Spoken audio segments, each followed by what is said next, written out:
بسم اللہ الرحمن الرحیم۔ السلام علیکم۔ قرآن مجید کی 7ویں سورہ اعراف زیر درس ہے۔ اس کے اصل مخاطب تو نبی علیہ السلام کی قوم قریش ہیں۔ یہ سورہ مکہ میں نازل ہوئی ہے۔ اس میں دراصل انہیں یہ بتایا جا رہا ہے کہ خدا کے رسول اب تمہاری طرف بھیج دیے گئے ہیں، اور جب بھی خدا کے رسول کسی قوم کی طرف آتے ہیں تو جو لوگ ان پر ایمان نہیں لاتے، ان کی بات نہیں مانتے اور اپنے فساد پر جمے رہتے ہیں اور اپنی اصلاح نہیں کرتے، تو ان لوگوں پر خدا کا عذاب آ جایا کرتا ہے۔ یہ بات ہم اس سے پہلے پچھلی نشستوں میں پڑھ چکے ہیں۔ اس مرتبہ آج ہم دیکھیں گے کہ اللہ تعالیٰ نے کس طرح تاریخی واقعات سے استدلال کرتے ہوئے یہی بات انہیں سمجھانے کی کوشش کی ہے۔ یعنی انہیں خبردار کیا جا رہا ہے، انہیں وارننگ دی جا رہی ہے کہ اگر تم خدا کے اس رسول پر ایمان نہیں لاؤ گے تو جس طرح پچھلی قوموں کی طرف جب ہم نے رسول بھیجے اور وہ قومیں ان رسولوں پر ایمان نہیں لائیں تو ان کو برباد کر دیا گیا، تو یہی معاملہ تمہارے ساتھ بھی پیش آ سکتا ہے۔ تو یہ ظاہر ہے، یہ کھلم کھلا دھمکی ہے خدا تعالیٰ کی طرف سے۔ اس لیے یہ جو سورہ اعراف ہے اس کو ہم کہتے ہیں کہ یہ اتمام حجت کی سورہ ہے، یعنی خدا کے پیغمبر کی طرف سے جو حجت ہے ان پر پوری کی جا رہی ہے، اور قریش کو یہ آخری الٹیمیٹم دیا جا رہا ہے کہ اب بھی اگر باز نہیں آؤ گے تو تم اس سزا سے، اس عذاب سے نہیں بچ سکو گے جو رسول کی قوموں پر آیا کرتا ہے اگر وہ رسولوں کا انکار کریں۔ تاریخ سے استدلال کرتے ہوئے اب یہ آیت 59 سے 59 نمبر آیت سے 6 رسولوں کی قوموں کا ذکر کیا گیا ہے۔ تو ہم ایک ترتیب سے دیکھتے ہیں کہ اللہ تعالیٰ نے ان قوموں کا تذکرہ کس لیے کیا گیا ہے، اور اس سے ہمیں یہ بھی معلوم ہوگا کہ قرآن مجید تاریخ کا مطالعہ جس طرح کرانا چاہتا ہے، یعنی تاریخ بتانے کی، تاریخ پڑھنے کی، پڑھانے کی حکمت کیا ہونی چاہیے، اس کی طرف بھی ہمیں رہنمائی ملتی ہے۔ تو ہم آغاز کرتے ہیں آیت 59 سے۔ بسم اللہ الرحمن الرحیم۔ لقد ارسلنا نوحا الی قومہ، ہم نے رسول بنا کر بھیجا تھا نوح کو اس کی قوم کی طرف۔ فقال، تو اس نے دعوت دی، یا قومی، میری قوم کے لوگو، اعبدوا اللہ، اللہ کی بندگی کرو، ما لکم من الہ غیرہ، نہیں ہے تمہارا کوئی معبود اس کے سوا۔ یہ تمام پیغمبروں کی جو دعوت ہے اس کی یکسانی ہے کہ تمام پیغمبر اسی دعوت کو لے کر آتے ہیں۔ وہ لوگوں کو خبردار کرتے ہیں کہ تمہارا خدا ایک ہی ہے، معبود ایک ہی ہے۔ وہ انسانوں کی بندگی سے نکال کر لوگوں کو خدا کا بندہ بنانا چاہتے ہیں۔ چنانچہ حضرت نوح علیہ السلام نے بھی یہی دعوت پیش کی اپنی قوم کو۔ انی اخاف علیکم، بے شک میں ڈرتا ہوں تم پر، عذاب یوم عظیم، ایک خوفناک دن کے عذاب سے۔ یہ وہ عذاب یہاں زیر بحث ہے کہ جب بھی خدا کے رسول بھیجے جاتے ہیں تو ان کے انکار کی صورت میں قوموں پر عذاب آ جایا کرتا ہے۔ تو اس عذاب کے حوالے سے حضرت نوح نے ان کو خبردار کیا ہے کہ اگر تم میری بات نہیں مانو گے، اپنے رویے تبدیل نہیں کرو گے تو خدا کا وہ عذاب آ جائے گا۔ قال الملأ من قومہ، تو جواب دیا بڑوں نے اس کی قوم میں سے۔ تو ظاہر مخاطب وہی ہوتے ہیں جو قوم کی لیڈرشپ ہے، انہی کے پیچھے باقی عوام چلتے ہیں۔ تو وہ جو بڑے تھے لیڈر قوم کے، تو انہوں نے پھر جواب کیا دیا، انا لنراک فی ضلال مبین، بے شک ہم تمہیں دیکھ رہے ہیں سری گمراہی میں۔ یعنی ان کا کہنا یہ تھا کہ جو راستہ چلا آ رہا ہے اب ہمارے آباء و اجداد سے، تمہاری یہ جو بات ہے اس سے مختلف ہے۔ تو یہ تمہاری اصل میں یہ جو بات ہے یہ اصل میں گمراہی ہے، کیونکہ جو ہم جس راستے پر چلے آ رہے ہیں اپنے آباء و اجداد کی طرف سے، تم ہم سے وہ مطالبہ کر رہے ہو کہ جو ان سے مختلف ہے، جو وہ نہیں کر رہے۔ چنانچہ یہ اصل میں تم گمراہی پر ہو۔ قالا، اس نے کہا، یا قومی، میری قوم کے لوگوں، لیس بی ضلالہ، نہیں ہے مجھ میں کوئی گمراہی، ولیکنی رسول من رب العالمین، بلکہ میں رسول ہوں رب العالمین کی طرف سے۔ تو انہوں نے سمجھایا، نوح علیہ السلام سمجھایا کہ حق میرے پاس ہے اور خدا تعالیٰ کی طرف سے مجھے حق پر کھڑا کیا گیا ہے، تو گمراہی کا تعلق مجھ سے نہ جوڑو، گمراہی تمہارے اندر موجود ہے۔ ابلغکم رسالات ربی، میں تمہیں پہنچا رہا ہوں پیغامات اپنے رب کے، کہ میری باتیں جو ہیں گمراہی کس طرح ہو سکتی ہیں، میں تو پروردگار کے جو پیغامات مجھ پر نازل ہوتے ہیں وہ تم تک پہنچاتا ہوں۔ وَأَنصَحُ لَكُمْ، اور میں خیر خواہی کر رہا ہوں تمہاری، کہ مجھے تم سے نہ کوئی لیڈری چاہیے، نہ کچھ معاوضہ طلب کر رہا ہوں، میرا مقصد تو یہ ہے کہ میں اپنی قوم کے ساتھ خیر خواہی کا رویہ اپناتے ہوئے میں تمہیں نصیحت کروں، سمجھاؤں۔ وَأَعْلَمُ مِنَ اللَّهِ مَا لَا تَعْلَمُونَ، اور میں جانتا ہوں اللہ کی طرف سے وہ کچھ جو نہیں تم جانتے۔ یعنی کہ جب خدا کے رسول آ جاتے ہیں، حق بات واضح کر دیتے ہیں، تو قومیں جو ہیں اگر وہ خدا کے رسولوں پر ایمان نہیں لاتی، ان کی بات کو نہیں مانتی، تو ان کو پھر برباد کر دیا جاتا ہے۔ تو میں یہ خیر خواہی کر رہا ہوں تمہارے ساتھ کہ تمہیں یہ بات سمجھا رہا ہوں۔ اب عجب تم، کیا تم تعجب کر رہے ہو، ان جاءکم ذکر من ربکم، کہ آئی ہے تمہارے پاس ایک یاد دہانی تمہارے رب کی طرف سے، علی رجل منکم، ایک ایسے شخص کے ذریعے سے جو تمہارے اندر کا ہے۔ یعنی قوموں کو یہ چیز عجیب لگتی ہے کہ ہمارے جیسا انسان جو ہمارے اندر ہی جس نے زندگی گزاری ہے، وہ ایک دن یہ اعلان کرتا ہے کہ مجھ پر خدا تعالیٰ کی وحی نازل ہوئی ہے اور خدا تعالیٰ میرے ساتھ کمیونیکیشن کرتے ہیں اور مجھے یہ پیغامات دیے گئے ہیں کہ میں لوگوں تک پہنچا دوں۔ تو حضرت نوح ان کو بتا رہے ہیں کہ کیا یہ چیز تمہارے لیے یہ تعجب کا باعث ہے کہ تمہارے جیسے ہی ایک انسان، اس کو پیغمبر کیوں بنا دیا گیا؟ پیغمبر کس لیے بنایا جاتا ہے انسانوں میں سے؟ لِيُنذِرَكُمْ، اس لیے کہ وہ تمہیں خبردار کرے، آگاہ کرے کہ تمہارے ساتھ کیا معاملہ ہونے والا ہے۔ وَلِتَتَّقُوا، اور اس لیے کہ تم ڈرو، اللہ تعالیٰ کا تقوی اختیار کرو۔ وَلَعَلَّكُمْ تُرْحَمُونَ، اور اس لیے کہ تم پر رحم کیا جائے۔ تو یہ پیغمبر کی دعوت کے مقاصد ہوتے ہیں، لوگوں کو خبردار کرنا ہوتا ہے، لوگوں کو اس طرف لانا ہوتا ہے کہ خدا کا تقوی اختیار کریں، انسانوں سے نہ ڈریں، اور خدا تعالیٰ اپنی انسانوں پر رحم کرنا چاہتے ہیں، ان کو ان غلط جو حرکات وہ کر رہے ہوتے ہیں، جو زمین میں فساد برپا کر رہے ہوتے ہیں، اس سے نکال کر وہ روشنیوں کی طرف لانا چاہتے ہیں۔ فَكَذَّبُوهُ، تو پھر بھی انہوں نے اسے جھٹلا دیا۔ یہ باتیں نور نے جب فرمائی ہیں تو قوم کے جو سردار تھے انہوں نے جھٹلا دیا۔ فَأَنْجَيْنَاهُ، تو اللہ تعالیٰ کہتے ہیں کہ جب یہ سارا معاملہ ہو گیا تو آخر میں نتیجہ کیا نکلا؟ ہم نے اسے نجات دی، وَالَّذِينَ مَعَهُ فِي الْفُلْكِ، اور انہیں بھی نجات دی جو حضرت نوح کے ساتھ کشتی میں سوار ہوئے۔ یہ دوسری جگہوں پر اس کی تفصیلات ہیں، انشاءاللہ جب موقع آئے گا تو وہاں ہم دیکھیں گے کہ یہ پوری جو دعوت ہے قوم بیش 950 سال کے عرصے پر محیط ہے، تو کیا کیا بڑے واقعات پیش آئے ہیں، اور پھر اللہ تعالیٰ نے کس طرح ایک کشتی بنانے کا حکم دیا اور کہا کہ سب اہل ایمان اس میں داخل ہو جائیں، تو انہیں پھر عذاب سے بچا لیا گیا۔ وَأَغْرَقْنَا، اور ہم نے غرق کر دیا، الَّذِينَ، انہیں جنہوں نے کذبوا بِآیاتنا، ہماری آیتوں کو جھٹلایا تھا۔ آیتیں کون سی؟ پیغمبر جب بھی آتے ہیں تو ان کے ساتھ جو وحی نازل ہوتی ہے وہ خدا تعالیٰ کی آیات ہوتی ہیں۔ انہم کانوا قوما امین، یقیناً وہ لوگ وہ اندھے لوگ تھے۔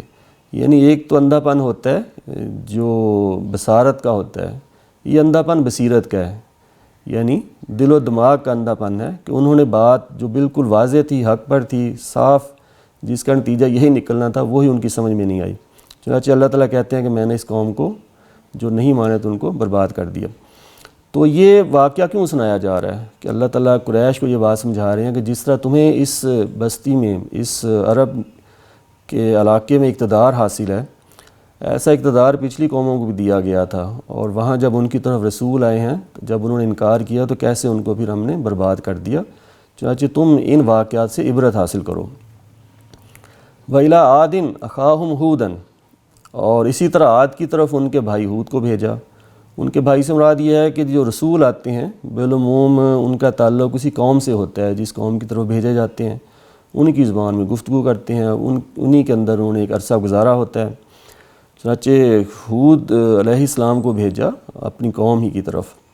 قالا، تو اس نے دعوت دی، یا قومی، میری قوم کے لوگو، اعبدوا اللہ، اللہ کی بندگی کرو، ما لکم من الہ غیرہ، نہیں ہے تمہارا کوئی معبود اس کے سوا، افلا تتقون، تو پھر کیا تم اللہ سے ڈرتے نہیں ہو کہ یہ میں تمہیں خبردار کر رہا ہوں، سمجھا رہا ہوں، خدا کا پیغمبر انذار عام پھر اتمام حجت کر رہا ہے، تو اس کے باوجود بھی تم خدا تعالیٰ سے ڈرنے والے نہیں بن رہے۔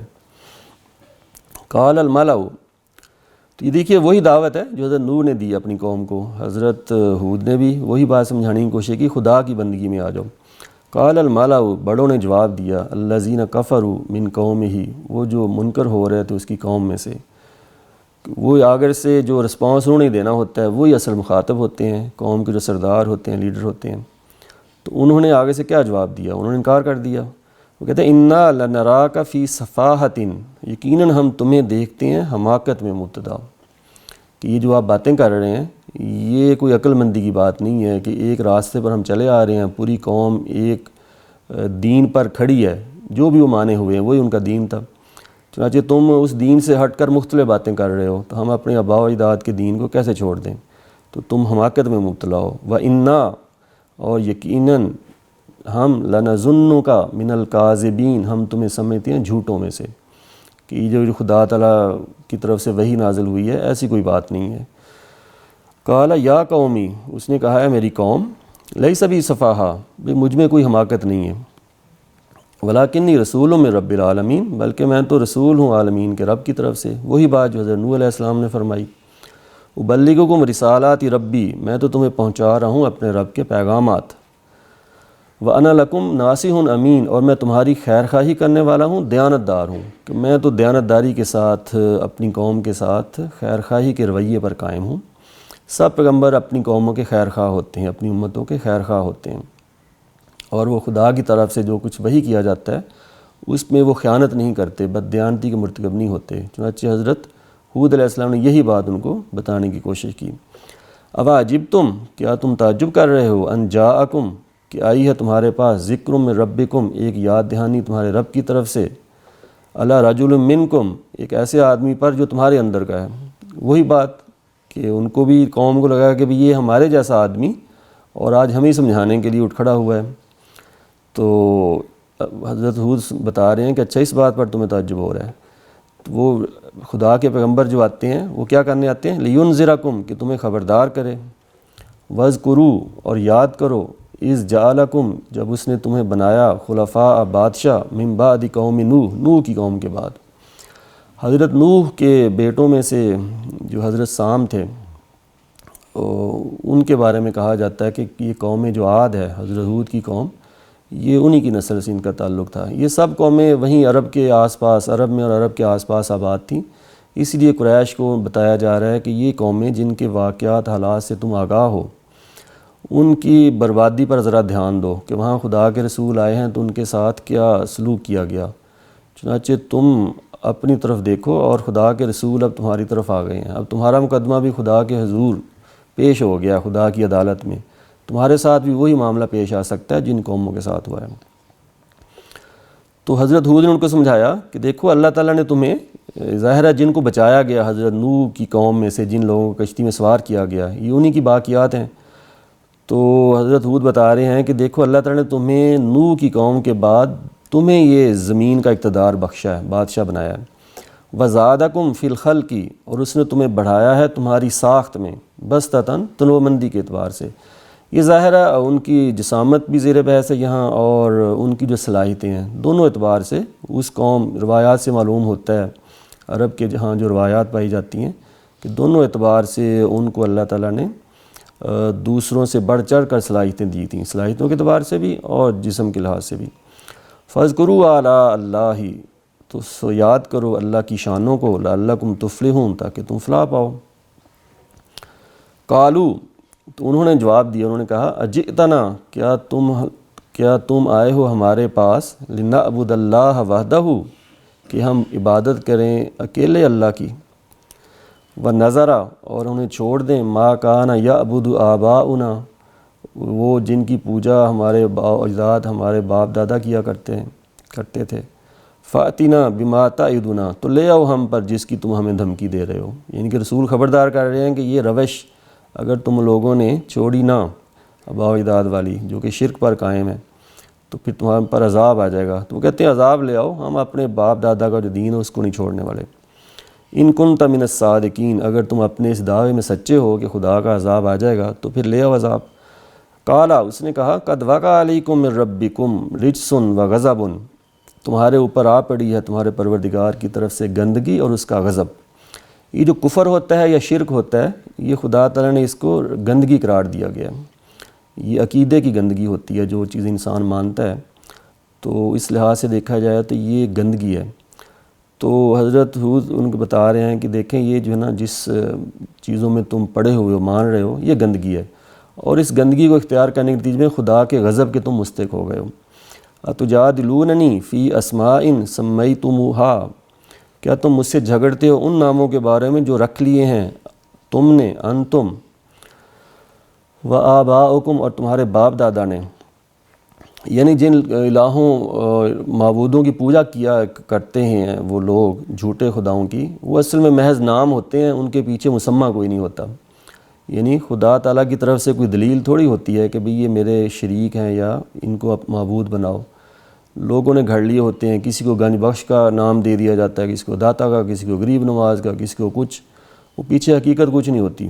یہ لوگوں نے خود اپنی طرف سے ان کی صفات متعین کر کے تو ان کو معبود بنا۔ ما نزل اللہ بہا من سلطان، نہیں نازل کی اللہ نے جن کے لیے کوئی سند۔ خدا نے تو کہیں نہیں کہا کہ ان کو میں نے یہ اختیارات دیے ہیں کہ تمہاری یہ دعائیں سن سکتے ہیں، مرادیں پوری کر سکتے ہیں، کہ رزق میں اضافہ کر سکتے ہیں، اولاد دے سکتے ہیں۔ یہ میں نے کسی کے بارے میں یہ کوئی بات نہیں کی، تم نے خود ہی گھڑ لیا ہے، اور یہ ایسے نام ہیں جن کے پیچھے کوئی حقیقت نہیں ہے۔ فانتظروا، اچھا انتظار کرو، انی معکم من المنتظرین، میں بھی تمہارے ساتھ انتظار کرنے والوں میں سے ہوں۔ یہ وہ لمحہ ہوتا ہے جب خدا کے پیغمبر اپنی حجت کو پورا کر دیتے ہیں، اور پھر انتظار ہوتا ہے خدا کی طرف سے کہ کب خدا کا فیصلہ آ جاتا ہے۔ یہ فیصلہ رسول کی طرف سے نہیں کیا جاتا، خدا تعالیٰ فیصلہ کرتے ہیں اور اپنے رسول کو حکم دیتے ہیں کہ اب اس قوم کو چھوڑ دو اور ہجرت کر دو یہاں سے، پھر اس قوم پر عذاب آ جاتا ہے۔ فَأَنْجَيْنَاهُ، چنانچہ ہم نے اسے بچا لیا، خدا کا فیصلہ آ گیا، حضرت ہود کو بچا لیا۔ وَالَّذِينَ مَعَهُ، اور انہیں بھی جو اس کے ساتھ تھے، بِرَحْمَةٍ مِنَّا، اپنی طرف اپنی رحمت سے۔ وَقَطَعْنَا دَابِرَ الَّذِينَ كَذَّبُوا بِآيَاتِنَا، اور ہم نے کاٹ دی جڑ ان لوگوں کی جنہوں نے جھٹلایا ہماری آیتوں کو۔ وَمَا كَانُوا مُؤْمِنِينَ، اور وہ ماننے والے نہیں تھے۔ تو وہی بات جو حضرت نوح کی سرگزشت سنانے کے بعد اینڈ پہ بتائی ہے کہ انہوں نے رسول کا انکار کیا تو عذاب آ گیا، ایسی حضرت ہود کی سرگزشت کہ رسول کا انکار کیا تو عذاب آ گیا۔ تو قریش کی قوم کو بتایا جا رہا ہے کہ یہ تمہاری طرف بھی خدا کا رسول آ گیا ہے، تو ویسے ہی رویہ تمہارا ہوگا تو تمہاری طرف بھی خدا کا عذاب آ جائے گا۔ اسی طرح یہ قوم عاد تھی، تو اب عاد ثانی جن کو کہا جاتا ہے، ان کی جو باقیات ہیں جن کو بچایا گیا، وہ قوم سمود کا نام دیا جاتا ہے۔ تو ان کی طرف حضرت صالح علیہ السلام کو بھیجا۔ وَإِلَىٰ سَمُودَ أَخَاهُمْ صَالِحًا، سمود کی طرف ان کے بھائی صالح کو بھیجا گیا رسول بنا کر۔ قَالَ يَا قَوْمِي، اس نے کہا ہے میری قوم کے لوگو، اعبدوا اللہ، اللہ کی بندگی کرو، مَا لَكُم مِّنْ إِلَٰهٍ غَيْرُهُ، اس کے سوا کوئی تمہارا معبود نہیں ہے۔ وہی سب پیغمبروں کی ایک ہی دعوت ہے۔ قَدْ جَاءَتْكُمْ بَيِّنَةٌ، تمہارے پاس ایک واضح نشانی آ گئی ہے، مِن ربکم، تمہارے پروردگار کی طرف سے۔ حاضہ ناقۃ اللہ، یہ اونٹنی ہے اللہ کی، لکم آیتن، تمہارے لیے نشانی کے طور پر۔ یہ ظاہرہ قوم کو جب سمجھایا گیا، پوری جو دعوت کے مراحل گزرے ہیں، اینڈ پہ جب اتمام حجت ہو گیا ہے تو اللہ تعالیٰ نے نشانی کے طور پر ایک اونٹنی کو نامزد کیا کہ یہ اونٹنی کو اگر تم نقصان پہنچاؤ گے تو خدا کا عذاب تم پر آ جائے گا۔ فَذَرُوهَا، تو اسے چھوڑ دو، تَأْكُلُ فِي أَرْضِ اللَّهِ، تو وہ چرتی پھرے زمین میں، اللہ کی زمین میں چرتی پھرے، اس کو کچھ کہنا نہیں ہے۔ وَلَا تَمَسُّوهَا بِسُوءٍ، اور اس کو ہاتھ نہیں لگانا برے ارادوں سے۔ فَيَأْخُذَكُمْ، ورنہ تمہیں آ پکڑے گا عذاب علیم، ایک دردناک عذاب۔ تو یہ رسول چونکہ الٹیمیٹم دے دیتے ہیں کہ بھئی یہ اس کے بعد یہ حد اب کراس کر گئے ہو، اب تم اس سے آگے بڑھو گے تو خدا کا عذاب آ جائے گا۔ تو حضرت صالح نے ایک اونٹنی کو نامزد کیا، خدا کی نظر کیا، اور اس کے بارے میں کہہ دیا کہ اس کو ہاتھ نہیں لگانا۔ وَاذْكُرُوا، یاد کرو، اِذْ جَعَلَكُمْ خُلَفَاءَ، جب تمہیں بنایا بادشاہ، مِن بَعْدِ عاد، قوم عاد کے بعد، یہ عاد کی باقیات تھے، عاد ثانی کہا جاتا ہے۔ وَبَوَّأَكُمْ، اور تمہیں اقتدار بخشا، فِي الْأَرْضِ، زمین میں، تَتَّخِذُونَ مِن سُهُولِهَا قُصُورًا، تم اس کے میدانوں میں عالی شان محل بناتے ہو، وَتَنْحِتُونَ الْجِبَالَ بُيُوتًا، اور پہاڑوں کو تراش لیتے ہو گھروں کی صورت۔ وہ میدانوں میں بھی اونچی بلند و بالا عمارات بناتے تھے، اور پہاڑوں کو بھی کاٹ کے ان کے گھر بناتے تھے۔ ان کے باقیات وہاں عرب میں دیکھے جا سکتے ہیں۔ فَاذْكُرُوا، سو یاد کرو، آلاء اللہ، اللہ کی شانوں کو، وَلَا تَعْصَوْا، اور نہ فساد مچاؤ، فِي الْأَرْضِ، زمین میں، مفسدین، مفسد بن کر۔ فساد کن چیزوں سے مچایا جاتا ہے یہ اللہ تعالیٰ نے پیچھے بیان کیا ہے، ہم نے پڑھ لیا کہ اللہ تعالیٰ نے بتایا کہ بھی 5 چیزوں سے اللہ نے روکا ہے۔ ایک یہ کہ خدا کے ساتھ کسی کو شریک نہیں کرنا، ورنہ زمین میں فساد برپا ہوگا۔ دوسرا یہ کہ اللہ نے جو دین دیا ہے، حلت و حرمت کا اختیار خدا کو حاصل ہے، تم اپنی طرف سے حلال و حرام نہیں متعین کرنے، دین میں بدعات نہیں داخل کرنی، اس ورنہ فساد پھیل جائے گا۔ تیسری چیز بیان ہوئی کہ جو بے حیائی کے کام ہیں یہ نہیں کرنے، اور چوتھی چیز بتائی تھی کہ کسی کی حق تلفی نہیں ہونی چاہیے، اور پانچویں چیز تھی کہ کسی پر ظلم و عدوان کا رویہ جو اپنانا کسی کے خلاف۔ تو جب یہ چیزیں قومی سطح پر اختیار کر لی جاتی ہیں تو اللہ تعالیٰ کہتے ہیں کہ یہ قوم اب فساد پر آمادہ ہے، چنانچہ پھر رسولوں کو بھیجا جاتا ہے اور اس قوم کے بارے میں فیصلہ کر دیا جاتا ہے اگر وہ اصلاح نہ کریں۔ تو یہی بات سمجھائی جا رہی ہے کہ بھئی دیکھو اللہ نے تمہیں کیا اقتدار بخشا ہے اور کیا تمہیں صلاحیتیں بخشی ہیں، تم اپنے اقتدار کو ایک یعنی صالحیت پر قائم رکھنے کے بجائے، اصلاح پر قائم رہنے کے بجائے فساد پر آمادہ ہو گئے ہو۔ تو اب فساد پر آمادہ ہو تو اللہ تعالیٰ اس کی بھی سزا دیتے ہیں۔ قال الملأ الذین استکبروا من قومہ، تو اس کی قوم کے جو بڑے لوگ تھے جو متکبر ہو گئے تھے، تکبر ہوتا ہے جو حق بات سے روکتا ہے آدمی کو، تو اس کی قوم کے متکبرین نے جواب دیا للذین استضعفوا، ان سے جو ضعفاء تھے، کمزور لوگ تھے، لمن آمن منہم، جو ایمان لے آئے تھے ان میں سے۔ عام طور پر پیغمبروں کی دعوت جو ہے کمزور لوگ جو ہوتے ہیں وہی مانتے ہیں بالعموم، کیونکہ جو کھاتے پیتے لوگ ہوتے ہیں جن کو اقتدار دیا جاتا ہے، مال و دولت ملتا ہے، وہ تکبر پر آمادہ ہو جاتے ہیں۔ اتعلمون ان صالحا مرسل من ربہ، وہ جو مستکبرین تھے نا، تکبر کرنے والے، وہ ان سے پوچھتے جو ایمان لائے تھے کہ کیا تمہارا خیال ہے، کیا تم سمجھتے ہو کہ صالح کو بھیجا گیا ہے رسول بنا کر رب کی طرف سے؟ قالو، تو انہوں نے جواب دیا انا بما ارسل بہ مؤمنون، بے شک ہم اسے جس کے ساتھ یہ بھیجے گئے ہیں ہم اس کو مانتے ہیں کہ یہ خدا کے رسول ہیں۔ قال الذین استکبروا، تو جنہوں نے تکبر کیا تھا وہ بولے انا بالذی آمنتم بہ، ہم اس کے تم ایمان لائے ہو جس چیز پر کافرون منکر ہیں، بھئی تمہارے ماننے سے کوئی فرق نہیں پڑے گا، ہم اگر لیڈر ہی نہیں مانیں گے، سردار ہی نہیں مانیں گے تو یہ ماننا جو ہے اس کی کوئی قدر نہیں ہے، ویلیو نہیں ہے، چنانچہ ہم تو نہیں مانتے حضرت صالح کو خدا کا پیغمبر۔ فَأَكَرُوا النَّاقَةَ، انہوں نے کونچیں کاٹ دی اونٹنی کی، ٹانگوں سے ان کو اس کا خون جو ہے نکال دیا۔ وَعَتَوْا عَنْ أَمْرِ رَبِّهِمْ، اور نافرمانی کی اپنے رب کے حکم کی۔ وَقَالُوا، اور کہا یا صالح ائتنا بما تعدنا، لے آؤ ہم پر جس عذاب کی تم ہمیں دھمکی دے رہے تھے، ان کنت من المرسلین، اگر تم واقعی خدا کے بھیجے ہوئے رسول ہو۔ فاخذتهم الرجفہ، چاچہ انہیں لا لیے ایک سخت تھر تھراہٹ نے، ایک زلزلے نے۔ فاصبحوا فی دارہم جاثمین، پھر وہ اپنے گھروں میں اوندے پڑے رہ گئے۔ فتولی عنہم، تو وہ چل دیا انہیں چھوڑ کر، حضرت صالح اپنی قوم کو چھوڑ کر چل دیے۔ وقال، اور کہا یا قوم، یا میری قوم، لقد ابلغتکم رسالۃ ربی، میں نے تمہیں پہنچا دیا پیغام اپنے رب کا، ونصحت لکم، اور خیر خواہی کر دی تمہاری، ولیکن لا تحبون الناصحین، لیکن مسئلہ یہ ہے کہ تم خیر خواہوں کو پسند نہیں کرتے۔ تو یہ تین قوموں کا تذکرہ ہو چکا ہے، باقی جو تین اقوام ہیں وہ انشاءاللہ آگے ہم دیکھیں گے اگلی نشستوں میں۔ وآخر دعوانا ان الحمد للہ رب العالمین۔